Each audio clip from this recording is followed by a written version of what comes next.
আবারও উড়ালপুলে বাইক দুর্ঘটনা। দুটি গাড়ি ও একটি বাইকের মুখোমুখি সংঘর্ষে গুরুতর আহত এক। ঘটনার এক প্রত্যক্ষদর্শী জানান, আচমকাই দুটি গাড়ি নিয়ন্ত্রণ হারিয়ে এগিয়ে আসতে থাকে। এরপরে বাইকে ধাক্কা মারে গাড়িগুলি। এর ফলে গুরুতর আহত হয়েছে একজন। নামছিলাম ওই দিক থেকে, হঠাৎ করে এখানে স্লো স্পিড ব্রেকার ছিল, স্লো করেছি, হঠাৎ করে দেখি পেছন থেকে এটা মেরেছে।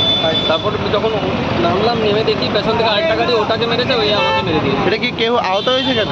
একজন কিছু হয়েছে, একজন হাসপাতালে গেছে। বুধবার দুপুরে আরো এক দুর্ঘটনা, গাড়ির ধাক্কায় মৃত্যু ৬০ বছরের অমরচাঁদ সরকারের। ঘটনা খোয়াই পদ্মবিলে। মৃতের বাড়ি ধলাবিল সরকার পাড়া এলাকায়। জানা গিয়েছে তিনি রাস্তা ধরে হেঁটে যাচ্ছিলেন। তখন খোয়াই থেকে আগরতলা যাওয়ার পথে একটি গাড়ি তাঁকে সজোরে ধাক্কা মারে। এর জেরে মাটিতে লুটিয়ে পড়েন তিনি।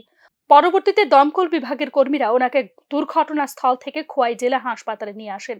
তবে কর্তব্যরত চিকিৎসকরা তাকে মৃত বলে ঘোষণা করে।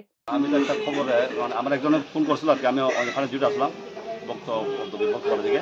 আচ্ছা স্যার। একজন এখানে পদ্মবিলের একজন লোক আমার ফোন করছে, রাস্তায় এমন অবস্থা স্যার, গাড়ি ধাক্কা দিয়ে বা ইয়ে করে দিয়ে গেছে। একজনে কি অবস্থা আসলে ঠিক করতে পারতাম না, আপনি একটু দেখে যান। কি গাড়ি আসলো স্যার? গিয়ে দেখেন স্যার, এই আলু গাড়ি কয়ে করছে আমার।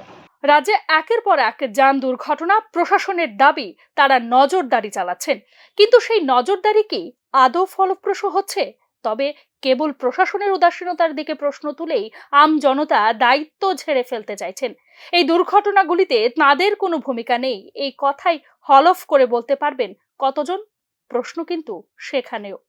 Bureau report, news now.